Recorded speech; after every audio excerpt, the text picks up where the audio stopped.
Hello viewers, welcome back to my channel. ನಾನಿವತ್ತು ನಿಮಗೆ ಈ ವಿಡಿಯೋದಲ್ಲಿ ಪಾಲಕ್ ಪನ್ನೀರ್ ಹೇಗೆ ಮಾಡೋದು ಅಂತ ತೋರಿಸ್ಕೊಡ್ತೀನಿ. ಅದಕ್ಕೂ ಮುಂಚೆ ಯಾರು ನನ್ನ ಚಾನಲ್ಗೆ ಸಬ್ಸ್ಕ್ರೈಬ್ ಆಗಿಲ್ಲ, ಪ್ಲೀಸ್ ಸಬ್ಸ್ಕ್ರೈಬ್ ಮಾಡ್ಕೊಳ್ಳಿ. ನನ್ನ ವಿಡಿಯೋಸ್ ಇಷ್ಟ ಆಯಿತು ಅಂತಂದರೆ ಲೈಕ್ ಮಾಡಿ, ಶೇರ್ ಮಾಡಿ, ಕಮೆಂಟ್ ಮಾಡೋದನ್ನು ಮರಿಬೇಡಿ. ಬನ್ನಿ ನೋಡೋಣ ಹೇಗೆ ಮಾಡೋದು, ಏನೆಲ್ಲ ಇಂಗ್ರೀಡಿಯೆಂಟ್ಸ್ ಬೇಕು ಅಂತ ಡಿಸ್ಪ್ಲೇ ಮಾಡ್ತೀನಿ, ನೋಟ್ ಮಾಡ್ಕೊಳ್ಳಿ. ಮೊದಲಿಗೆ ನಾನಿಲ್ಲಿ ಪಾಲಕ್ನ ಬೇಯಿಸ್ಕೊಳ್ತಾ ಇದ್ದೀನಿ. ಸ್ವಲ್ಪ ಉಪ್ಪು ಹಾಕ್ಕೊಂಡು ಬೇಯಿಸ್ಕೊಳ್ತಾ ಇದ್ದೀನಿ. ಪಾಲಕ್ನ ನೀವು ಚೆನ್ನಾಗಿ ವಾಶ್ ಮಾಡ್ಕೊಳ್ಳಿ ಯೂಸ್ ಮಾಡೋದಕ್ಕೂ ಮುಂಚೆ. ಅದಾದಮೇಲೆ ಒಂದು ಸ್ವಲ್ಪ ನೀರು ತೊಗೊಂಡು ಅದಕ್ಕೆ ಸ್ವಲ್ಪ ಉಪ್ಪು ಹಾಕ್ಬಿಟ್ಟು ಪಾಲಕ್ನ ಬೇಯಿಸ್ಕೊಳ್ಳಿ.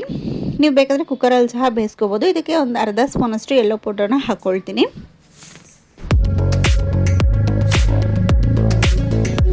ಈಗ ನಾನು ಇದನ್ನು ಜಾರ್ಗೆ ಟ್ರಾನ್ಸ್ಫರ್ ಮಾಡ್ಕೊಳ್ತಾ ಇದ್ದೀನಿ.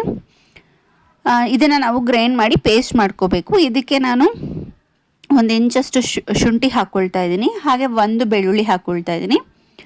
ನೆಕ್ಸ್ಟ್ ಈಗ ನೀವು ಇದಕ್ಕೆ ಬೇಕಂದರೆ ಹಸಿಮೆಣ್ಸಿನ್ಕಾಯಿ ಯೂಸ್ ಮಾಡ್ಕೋಬೋದು, ಇಲ್ಲ ಒಣಮೆಣ್ಸಿನ್ಕಾಯಿ ಯೂಸ್ ಮಾಡ್ಬೋದು. ಇಲ್ಲ ಅಂತಂದರೆ ನೆಕ್ಸ್ಟ್ ಸ್ಟೆಪ್ಪಲ್ಲಿ ನೀವು ರೆಡ್ ಚಿಲ್ಲಿ ಪೌಡರ್ ಸಹ ಯೂಸ್ ಮಾಡ್ಕೋಬೋದು. ಬಟ್ ನಾನಿಲ್ಲಿ ರೆಡ್ ಚಿಲ್ಲೀಸ್ ಯೂಸ್ ಮಾಡ್ತಾ ಇದ್ದೀನಿ.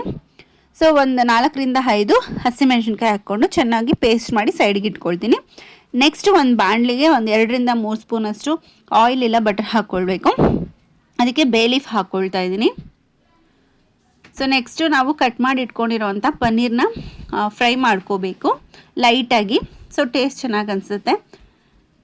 ಬಟರಲ್ಲಿ ನೀವು ಫ್ರೈ ಮಾಡೋದ್ರಿಂದ ಟೇಸ್ಟು ಅಷ್ಟೇ ತುಂಬ ಚೆನ್ನಾಗಿ ಅನಿಸುತ್ತೆ. ಬೇ ಲೀಫ್ ಹಾಕಿರೋದ್ರಿಂದ ಆ ಫ್ಲೇವರ್ ಇರುತ್ತೆ. ಹಾಗಾಗಿ ನೆಕ್ಸ್ಟ್ ಇದನ್ನು ಚೆನ್ನಾಗಿ ಫ್ರೈ ಮಾಡಿಕೊಂಡು ಸೈಡಿಗೆ ಇಟ್ಕೋಬೇಕು.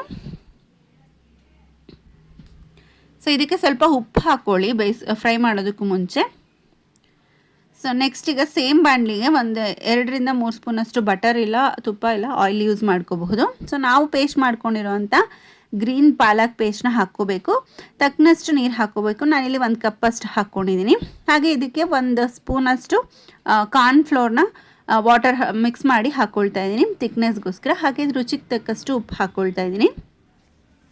ಇದಿಷ್ಟು ಚೆನ್ನಾಗಿ ಬೆಂದಮೇಲೆ ನಾವು ಫ್ರೈ ಮಾಡ್ಕೊಂಡಿರೋವಂಥ ಪನ್ನೀರ್ನ ಹಾಕ್ಕೊಂಡು ಒಂದು 10 ನಿಮಿಷ ಲೋ ಫ್ಲೇಮಲ್ಲಿ ಬೇಯಿಸ್ಕೋಬೇಕು. ನೆಕ್ಸ್ಟ್ ಈಗ ಇದು ರೆಡಿ ಆಯಿತು. ನೆಕ್ಸ್ಟ್ ಈಗ ನಾನು ಇದಕ್ಕೆ ಒಂದು ಬಾಣಲಿಗೆ 1 ಸ್ಪೂನಷ್ಟು ಬಟರ್ ಹಾಕ್ಕೊಂಡು ಸಣ್ಣಗೆ ಕಟ್ ಮಾಡ್ಕೊಂಡಿರೋ ಅಂಥ ಆನಿಯನ್ಸ್ನ ಹಾಕ್ಕೊಂಡು ಚೆನ್ನಾಗಿ ಫ್ರೈ ಮಾಡ್ಕೊತೀನಿ ರಾ ಸ್ಮೆಲ್ ಹೋಗೋವರೆಗೂ. ನೆಕ್ಸ್ಟ್ ಈಗ ನಾನು ಸಣ್ಣಗೆ ಕಟ್ ಮಾಡ್ಕೊಂಡಿರೋಂಥ ಟೊಮ್ಯಾಟೋಸ್ ಹಾಕ್ಕೊಳ್ತಾ ಇದ್ದೀನಿ. ಟೊಮ್ಯಾಟೋಸು ಸಾಫ್ಟ್ ಆಗೋವರೆಗೂ ಚೆನ್ನಾಗಿ ಫ್ರೈ ಮಾಡ್ಕೋಬೇಕು. ಇದಕ್ಕೆ ಸ್ವಲ್ಪ ಉಪ್ಪು ಹಾಕ್ಕೊಂಡು ಫ್ರೈ ಮಾಡ್ಕೊಳ್ಳಿ. ನೀವು ಯಾರೆಲ್ಲ ಪೇಸ್ಟಲ್ಲಿ ಪಾಲಕ್ ಪೇಸ್ಟ್ ಮಾಡ್ಕೊಳ್ಳೋವಾಗ ಹಸಿಮೆಣ್ಸಿನ್ಕಾಯಿ ಬೇಡ ಅಂದರೆ ಅವ್ರು ಇಲ್ಲಿ ಖಾರದ ಪುಡಿ ಹಾಕ್ಕೋಬೋದು. ನೆಕ್ಸ್ಟ್ ಈಗ ನಾವು ಫ್ರೈ ಮಾಡ್ಕೊಂಡಿರುವಂಥ ಪಾಲಕ್ ಮತ್ತು ಪನ್ನೀರ್ನ ಇದಕ್ಕೆ ಟ್ರಾನ್ಸ್ಫರ್ ಮಾಡ್ಕೊಳ್ಬೇಕು. ಇದನ್ನು ಒಂದು 10 ನಿಮಿಷ ಲೋ ಫ್ಲೇಮಲ್ಲಿ ಬೇಯಿಸ್ಕೊಂಡ್ರೆ ಬಿಸಿ ಬಿಸಿಯಾಗಿರುವಂಥ ಪಾಲಕ್ ಪನ್ನೀರ್ ರೆಡಿ ಆಗಿದೆ ಸರ್ವ್ ಮಾಡಲಿಕ್ಕೆ. ಹೋಪ್ ನಿಮಗೆ ಈ ವಿಡಿಯೋ ಇಷ್ಟ ಆಯಿತು ಅಂತ ಅಂದ್ಕೊತೀನಿ. Thank you.